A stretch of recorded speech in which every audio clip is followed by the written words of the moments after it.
In the year 1508, an illustrious summons echoed through the artistic corridors of Italy, beckoning the incomparable talent of Michelangelo Buonarroti.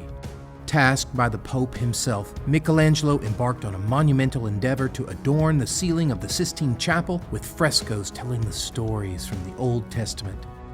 In the year 1512, after 4 years of tireless labor, the chapel's shroud was finally lifted, and an awestruck world bore witness to Michelangelo's genius. At the age of 37, Michelangelo's reputation ascended to such heights that his name, whispered with reverence among his peers, became Il Divino, the Divine One. Transferring his own doubts, frustrations, and passions into his art, he breathed life into figures that brimmed with towering, pent-up emotions and intensity. His work was known to possess a profound quality known as terribilità, which is the extraordinary power to evoke both terror and awe. He was acknowledged as the greatest artist of his day. In the year 1534, driven by the need to restore the papacy's tarnished reputation in the aftermath of the Protestant Reformation and the devastating sack of Rome in 1527, Pope Paul III embarked on a mission to fortify the standing of the Catholic Church and reaffirm the integrity of its doctrines. As a warning of justice against those perpetrators who sacked the city and held it hostage, and those who had acted violently against the Church, the Pope commissioned the then 61-year-old Michelangelo to paint the Last Judgement fresco on the wall behind the altar in the Sistine Chapel. The public would now be brought face to face with the prophetic warning of Christ's second coming and the final and eternal judgment by God on all of humanity. Completed in 1541 and depicting over 300 mostly nude figures, it was made to elicit awe and fear. At the pinnacle of the composition, with his right hand raised, a beardless and muscular Christ stands amidst a whirlwind of nude figures as the Virgin Mary sits beside him, gazing meekly. They are surrounded by various saints, martyrs, and angels who are referred to as the elect and are identified by their symbolic attributes or holding the devices of their martyrdom. St. Peter, who holds the keys to heaven, appears to be giving them back, indicating that his role as the keeper of these keys is finished. The apostle St. Bartholomew, who was flayed alive, holds a knife in one hand and a sagging skin in the other, which is believed to be a self-portrait of none other than Michelangelo himself. St. Lawrence holds a gridiron symbolizing his martyrdom on a grate over hot coals. St. Andrew holds an X-shaped cross, and St. John the Baptist is recognizable by his camel pelt. St. Sebastian holds a bundle of arrows, while St. Blaise and St. Catherine both hold the instruments of their execution, the iron combs and the breaking wheel. Anxious and terrified, even the saints and martyrs alike all turn their gaze towards Christ to wait for the final verdict to be pronounced. In the lunettes, angels carry the cross, the crown of thorns, and the pillar, all symbols of the Passion.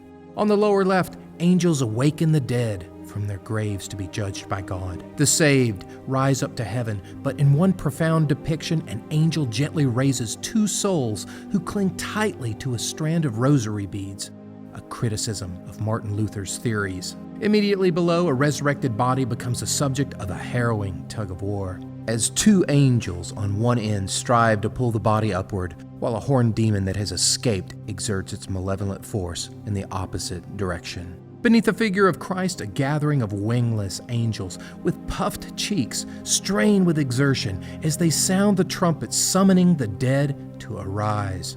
Two angels hold books recording the deeds of the resurrected. One angel faces the book open downward to show the damned that their fate is justly based on their misdeeds. In an overwhelming state of disbelief and covering one eye, one of the damned is unable to comprehend the depths of his own plight. The scene becomes more terrifying as the demons drag the damned to hell, while the angels beat down those who struggle to escape their fate. The bodies of the damned are depicted in a state of violent contortion and torment as their forms twist and writhe in agony. Referencing the seven sins, one soul is pummeled by an angel while simultaneously being dragged down by a demon. A money bag and two keys dangle from his chest, symbolizing the sin of avarice, the insatiable greed that consumes his being. Contesting divine judgment, another of the damned arrogantly dares to fight back, suggesting the sin of pride, while another is being pulled down to hell by his scrotum. His sin was lust. These were the sins highlighted in sermons delivered to the esteemed papal court. Inspired by the writing of the 14th century poem The Inferno by Dante Alighieri, Michelangelo includes the Greco-Roman mythological figures such as Charon, who ferries the souls to the underworld, and King Minos of Crete, the mythological judge who stands at the very edge of hell, determining the eternal punishment for the new arrivals. In Dante's poem, there were 9 circles comprising hell, and Minos would wrap his serpent tail around his body in the number that would correspond with the circle of hell for the newcomer. These symbolic references were tailored for the discerning and educated. When unveiled in 1541, Michelangelo's work ignited a maelstrom of critiques and acclaim. Amidst a church grappling with the aftermath of the Protestant Reformation and earnestly striving to enact spiritual reforms, the primary source of criticism centered around the explicit nudity of the figures and the fusion of mythology with religious subjects.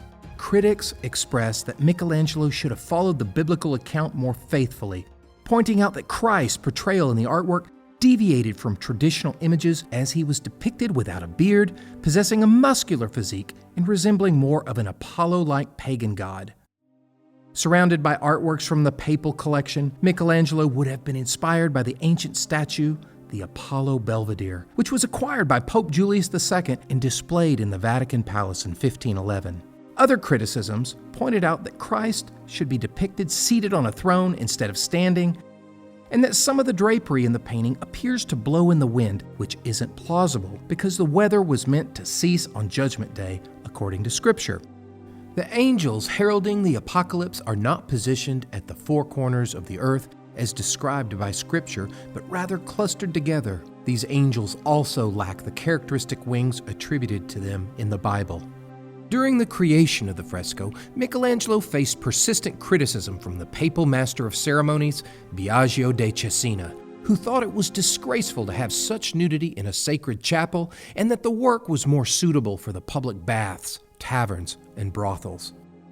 In retaliation, Michelangelo immortalized Cesena's appearance by incorporating it into the face of King Minos of Hades, with donkey ears indicating foolishness and a coiling serpent for a tail that happens to be biting his genitals. It was widely said that when Cesena complained to the Pope, the pontiff joked that his jurisdiction did not extend to hell and the portrait would have to remain.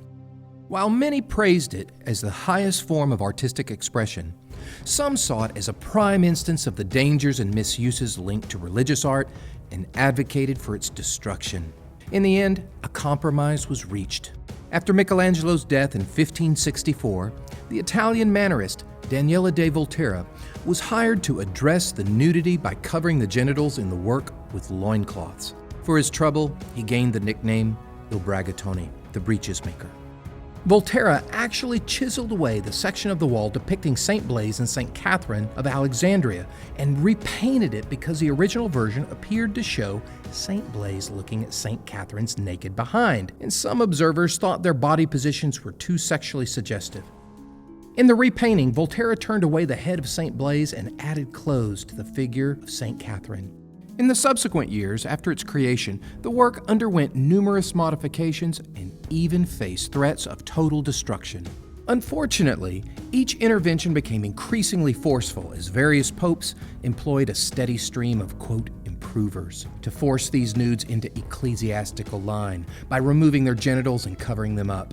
Approximately 40 figures had additional drapery incorporated. Notably, during the restoration of the Sistine Chapel in the 1990s, 15 coverings added after the year 1600 were successfully removed. However, it was determined that the modifications made in the 16th century should be retained to serve as a testament to the artwork's history.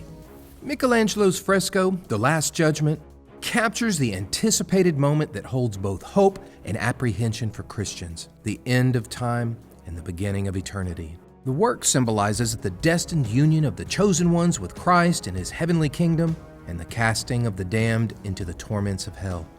Michelangelo's fresco is a powerful visual metaphor for justice and judgment as understood through his own faith, love of literature, and artistic mastery.